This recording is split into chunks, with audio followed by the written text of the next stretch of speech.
aquí. Bien, a ver, cámara.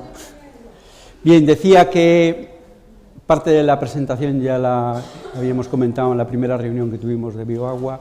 Voy a hacer algunas ampliación al tema que ya se había comentado y me voy a centrar más en lo que son los métodos físicos en desinfección de aguas termales. Es un tema que tiene cierto interés dentro de Galicia y dentro del campo del termalismo.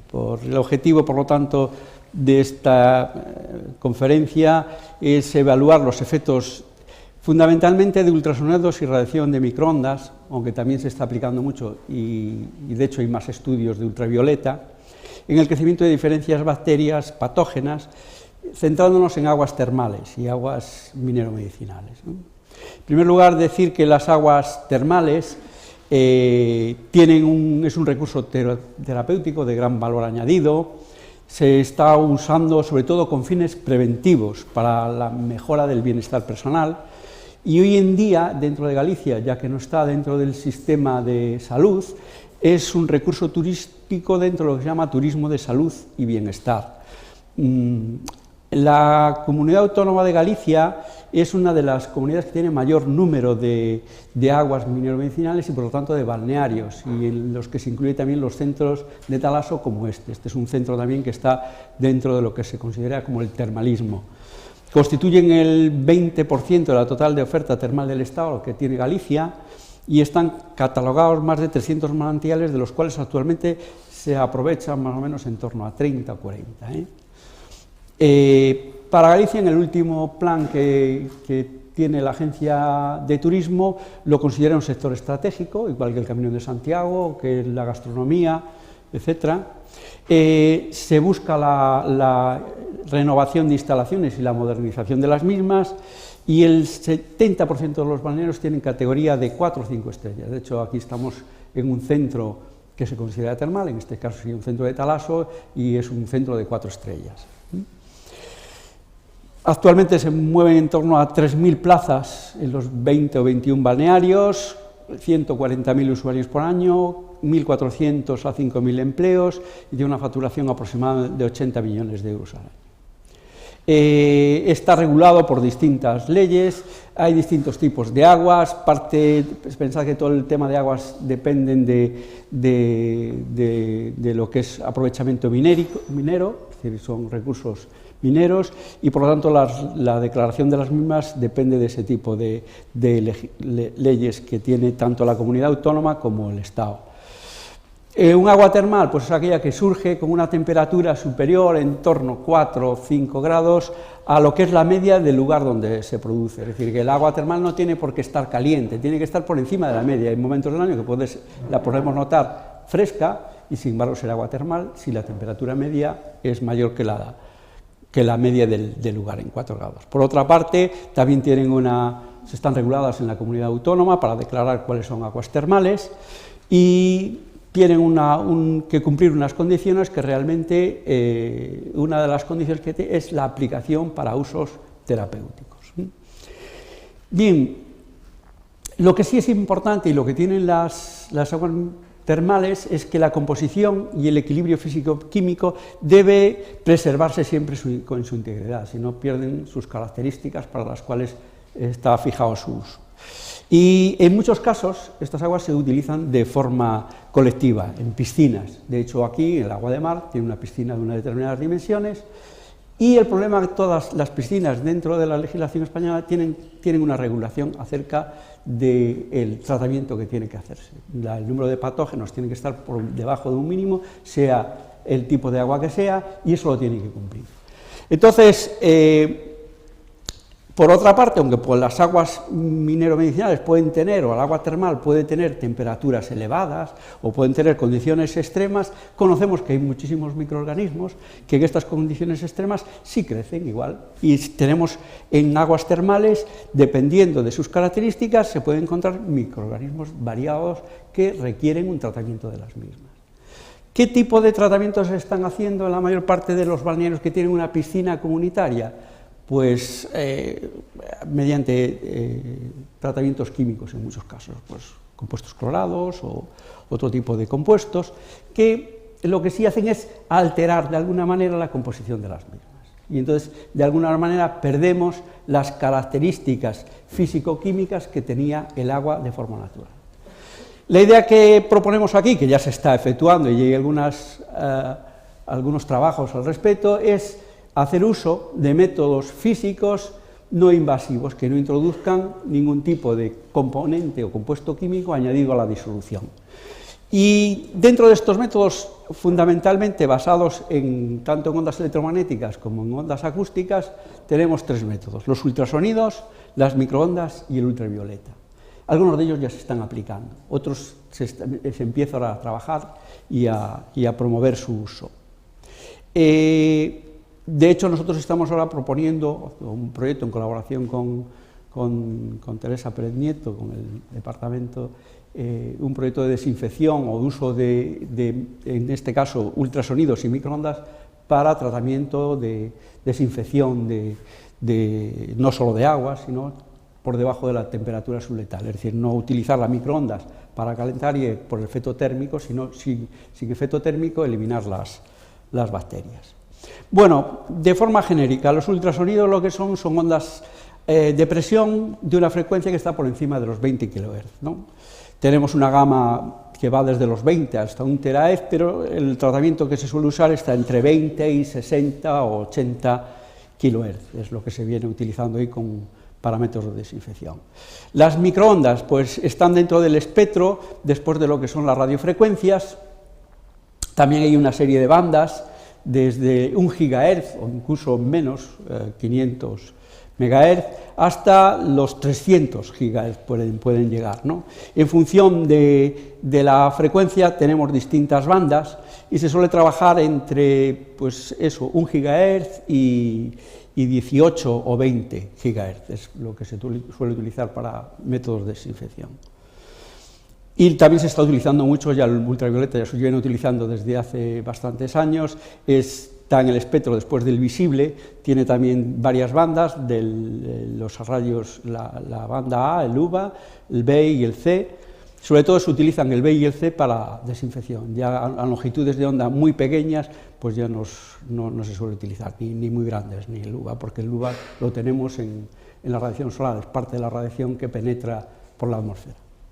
Bueno, pues efectivamente lo que hay es bastante bibliografía acerca del uso de cada una de estas técnicas, sobre todo de ultravioleta. Ultravioleta tenemos muchos artículos donde se estudia el efecto que tienen sobre bacterias, que es lo que trabajamos nosotros. Hay muchos dispositivos propuestos, en los estudios se observa siempre que hay una disminución de la población de las bacterias. Ahí no se ve bien en la tabla, pero encontramos artículos como esto donde tenemos una serie de bacterias, se ve el efecto que tienen, porque el efecto no es igual. Cada microorganismo tiene una resistencia determinada a los métodos físicos. Hay microorganismos muy sensibles y otros muy poco sensibles, prácticamente ni se entera. Entonces lo que sí tenemos que saber es cada una de las radiaciones con las que vamos a trabajar, dependiendo de la frecuencia, es cuál afecta a qué tipo de bacteria y durante qué tiempo tiene que estar actuando, ¿no? En el tema de las microondas hay poca bibliografía, porque es un tema que se está estudiando menos, ya que aquí hay un pequeño problema, es decir, hay que diferenciar las microondas, lo que hacen es elevan la temperatura del agua, entonces hay que eliminar el efecto térmico, entonces tenemos que garantizar que el efecto que se produce es el efecto de la onda electromagnética, no la elevación de la temperatura. Entonces hay que trabajar a temperaturas por debajo de la temperatura subletal y eso es más complicado. Hay algunos estudios y lo mismo, nos encontramos con el mismo problema que tiene el ultravioleta, es decir, hay bacterias que la microonda la afecta mucho y otras que son menos sensibles. Aquí tenemos algunos estudios y algunos equipos que se proponen. Y luego después tenemos los ultrasonidos. Los ultrasonidos se vienen trabajando mucho en los últimos años, tanto en sonicación como en otro tipo de técnicas. Efectivamente son también muy eficaces en el efecto sobre las bacterias, pero nos volvemos a encontrar con el mismo problema. Dependiendo de cada bacteria, cada una de las bacterias tiene una resistencia determinada a los ultrasonidos. Entonces, últimamente lo que se proponen son efectos combinados. Por ejemplo, lo que hacen es efectos combinados, sobre todo ahora se está trabajando mucho con ultravioleta y ultrasonidos. Entonces hacen efectos mixtos donde el ultravioleta incide sobre determinadas bacterias y las microondas sobre otros, ¿no? Y de hecho hay una propuesta para piscina como esta, donde combinan el efecto de ultravioleta y ultrasonidos. Nuestra propuesta no es hacer esto, que es muy complejo, sino toda la piscina lleva un sistema de circulación y es introducir dentro de los sistemas de circulación el ultravioleta, el ultrasonidos y, si fuera necesario, las microondas. Nosotros los estudios los empezamos ya a hacer para trabajar con aguas termales. Esto está hecho con el agua de Compostela y vemos ya aquí en las técnicas que vamos a utilizar de microcalorimetría cómo el efecto de las microondas, esta sería la huella térmica de la bacteria, las microondas en este caso sí afectan a estas bacterias que hemos estudiado. Y nosotros el seguimiento que hacemos en esa huella térmica es a través de microcalorimetría, porque hacemos un seguimiento en tiempo real. Metemos la bacteria en una célula microcalorimétrica y en esta célula lo que analizamos es el crecimiento, produce un desequilibrio térmico, se produce una señal y esa señal nos da cuenta de si hay crecimiento o no hay crecimiento. Y a partir de ahí lo que obtenemos es lo que se llama un termograma, y cada bacteria tiene un termograma característico. Si lo que hacemos es cambiar la concentración, lo que vemos es que la huella térmica es la misma, independientemente de la concentración. Lo que cambia es el tiempo en el que empieza el crecimiento de la misma y el valor máximo de la energía que se intercambia. A mayor concentración tenemos mayor energía y se produce el crecimiento antes. A menor concentración se retarda el crecimiento y la energía que se produce es menor. Por lo tanto, nosotros, utilizando este método, lo que hicimos fue determinar las huellas térmicas de la mayor parte de las bacterias conocidas que pueden aparecer en aguas que contienen las piscinas y en aguas termales, ¿no? Pues cada una de estas bacterias comprobábamos, teníamos su huella térmica. Incluso lo que hicimos después fue empezar a mezclar bacterias y ver cómo se combinaba la huella de dos bacterias mezcladas. Tenemos una de las bacterias, otra, y cómo se iba produciendo la forma de los termogramas en mezclas binarias, por así decirlo, ¿no? Una vez que tenemos estudiadas este tipo de huellas, lo que hicimos fue una experiencia. Tenemos varias experiencias. Aquí os voy a mostrar una sencilla para no perder muchísimo tiempo. Por ejemplo, cogimos dos de las bacterias que conocemos sus termogramas y las vamos a someter a ultrasonidos, a dos frecuencias distintas o a una frecuencia distinta y a tiempos diferentes. Y entonces lo que observamos es que, una vez preparadas las bacterias con un protocolo que está definido, lo que observamos es que la huella térmica cambia, pero en este caso pues cambia poco, por así decirlo. Tenemos un retardo en el crecimiento, baja un poco el pico, la energía, lo cual quiere decir que hay una disminución leve de bacterias, sobre esta bacteria. Sin embargo, cogemos otra bacteria y aquí vemos que el efecto es mucho más fuerte. En este caso hay un pequeño retardo y que cuando hacemos una sonicación durante 20 minutos, pues la bacteria no da ninguna huella térmica. En resumen, como ejemplo, nos puede servir para decir que hay bacterias que tienen un efecto mucho mayor. Aquí vemos, en este caso, la desaparición de las bacterias, las constantes que nos determinan esas bacterias, pues aquí tenemos valores que no son significativos, pero en otros casos, como esta, no son lo suficientemente significativos y la bacteria se mantiene. Esta bacteria sería resistente a los ultrasonidos y la otra no. Esto sería un ejemplo de lo que se podría hacer en este campo. Como no disponemos de mucho tiempo, pues como conclusión es decir, en este caso que tratamos con ultrasonidos a 40 kHz, dos exposiciones, se ve que el efecto de inhibición sobre epidermides sí es perceptible y tiene su importancia. Sin embargo, sobre E. coli pues parece que el tratamiento pues no es suficiente. ¿En qué se debe de investigar? Y nosotros lo que estamos investigando es estudiar distintas bacterias con distintas frecuencias, con distintos tiempos, con distintos medios, y ver cada una de ellas, establecer una tabla para saber exactamente cada uno de estos métodos dónde incide y así poder construir un sistema de desinfección para este tipo de piscinas donde garantice que toda la carga bacteriana va a quedar reducida a los mínimos exigibles por la ley en el tiempo previsto. Y nada más, muchísimas gracias por su atención.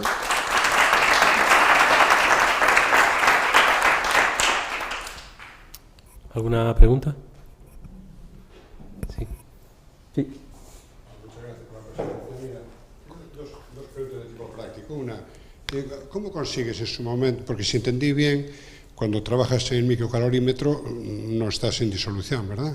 Sí. Hay elevación de la temperatura del agua, ¿no? No. ¿Y cómo consigues eso? No, vamos a ver, el microcalorímetro lo que hacemos es el seguimiento de crecimiento. Crecimiento, por eso. El tratamiento se hace fuera, previo. Lo haces, vale. No, primero se trata y luego vale, se mete la bacteria. Yo tengo una bacteria sin tratar, la inyecto en el calorímetro, está claro. miro cómo hace el crecimiento. Cojo una bacteria, la trato y hago el mismo proceso. No entonces, se trata dentro del calorímetro. La pregunta era, en su momento, cuando quieres hacer la desinfección, ¿cómo consigues que la energía de los ultrasonidos se transforme como energía mecánica para romperlas, para distribuirlas o lo que sea, y no como energía térmica? Es que eso es lo que estudiamos. Nosotros estudiamos... ¿Cómo lo...? Pues nosotros lo que hacemos es medimos, cuando hacemos la aplicación con ultrasonidos o microondas, tenemos una sonda térmica y medimos a qué temperatura se eleva.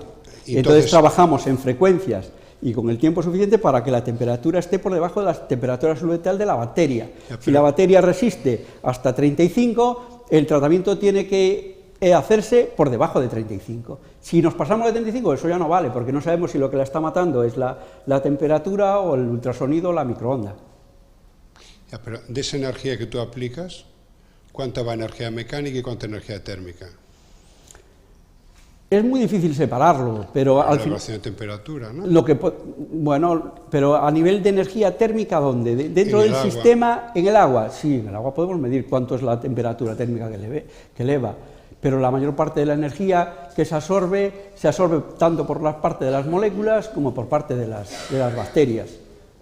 La mayor parte de la energía que se absorbe, gran parte la absorbe el agua. Eso es lo que voy. Pero hay parte como la bacteria también, en su interior la mayor parte es agua, también absorbe una energía suficiente como para destruirla. Nosotros al final lo que nos interesa es saber si la bacteria se destruye o no. A ver, efectivamente tú tienes una energía que comunicas a un medio, y en el medio, todo lo que hay en el medio absorbe. Uno absorbe una... Ya, pero yo lo que entiendo que el ultrasonidos lo que debería hacer es el efecto mecánico de la onda mecánica de ultrasonidos que rompa la pared celular o lo que sea, ¿no? Que hay un efecto mecánico. No tiene por qué solo romperla, es que la modifique. No, vamos a ver, lo que tiene es que modificar la bacteria. Yo no soy muy entendido y aquí hay gente que sabe muchísimo más que yo del tema. Es decir, la bacteria puede ser que no esté muerta, A nosotros nos da igual. En un balneario, por ejemplo, dices, yo renuevo el agua cada 24 horas. Si yo durante 24 horas inhibo el crecimiento de las bacterias, me da igual. Si está muerta, me da igual. Yo voy a cambiar el agua en 24 horas. Lo que tengo que tener garantizado es que esto dura 24 horas, 36, 48. Entonces, yo lo que hago ahí en el estudio digo, esto durante 48 horas no crece. ¿Por qué? Bueno, eso luego después lo que se hace es un análisis, aunque estamos en una fase de... y puedes ver si se rompió la pared celular, si dentro hubo cualquier tipo de proceso que inhiba el crecimiento, la reproducción de la misma. Eso es la labor que dentro del proyecto que estamos haciendo le va a corresponder a los microbiólogos hacer. ¿Qué es lo que pasó en la bacteria una vez que le aplicamos un método de este tipo? Y cada bacteria va a responder de forma distinta. Efectivamente, unas bacterias van a tener unos mecanismos y otros van a tener otros, que es lo que van a hacer ellos. Nosotros lo que hacemos es aplicar el método y medir de una forma, por así decirlo, en tiempo real, qué está ocurriendo en la bacteria. Si me permites, yo creo que lo que se trata de hacer, o el planteamiento que tenemos, es dar una aplicación física, por supuesto que no alteres. Si tú calientas el agua, pues posiblemente ya estás perdiendo una gran parte de la energía. Entonces, por eso tú vas a tener que buscar unas longitudes de onda, yo no soy física, en la que tú permitas o hagas una acción mecánica, destruyas las bacterias, pierdan la viabilidad, pero no alteres que eleves la temperatura no sé cuántos grados. Mi punto es que me da la impresión, a lo mejor, me da la impresión de que una gran parte de la energía de que tú la vas a perder. El sistema se transforma en energía calorífica. Es posible, alguna. No sé. Dependiendo de la frecuencia en la que trabajes. Es decir, si trabajas en la microondas es la que puede producir mayor efectos térmicos. La microondas depende de la frecuencia. Es decir, ¿por qué se calienta el agua con microondas? Porque el periodo de oscilación coincide, si depende de la frecuencia que tú apliques las microondas, ¿calientas el agua o no la calientas? Entonces, eso es lo que hay que trabajar en una zona de frecuencias donde la oscilación de las moléculas del agua sea baja y la elevación de temperatura sea pequeña. Y por otro lado, esa radiación sí influye en otros mecanismos dentro de las bacterias que impida su crecimiento o que produzca la muerte de las mismas. Bueno. Por supuesto, al final que pueda ser de amplio espectro, la combinación que tú hagas de tipo físico. ¿Por qué se desactivan las bacterias? ¿Por qué se desactivan las bacterias? Lo que no queremos, bueno, puede ser una rotura celular, ¿no? Por ejemplo, puede ser una rotura celular, puede ser una alteración de la membrana, de la pared sin ser una rotura de la... No, vamos a ver, lo que sí, yo ya digo que no trabajo con microorganismos, pero lo que sí es que las alteraciones de los microorganismos, los que se puede producir sin que se mueran, son alteraciones en su crecimiento. Entonces, si tú... Eso es lo que tú mides, las alteraciones serán diversas. No lo sé, pero puede ser complicado. Entonces, lo que te piden, lo que queremos es en una piscina que se renueva cada cierto tiempo, que durante el tiempo que esté el agua no se produzca una proliferación de las bacterias. Porque al final tú lo que estás aportando es al agua bacterias, generalmente por el uso de las personas que se vayan en él, y luego hay un desarrollo de las mismas. Bueno, continuamos con las charlas. Muchas gracias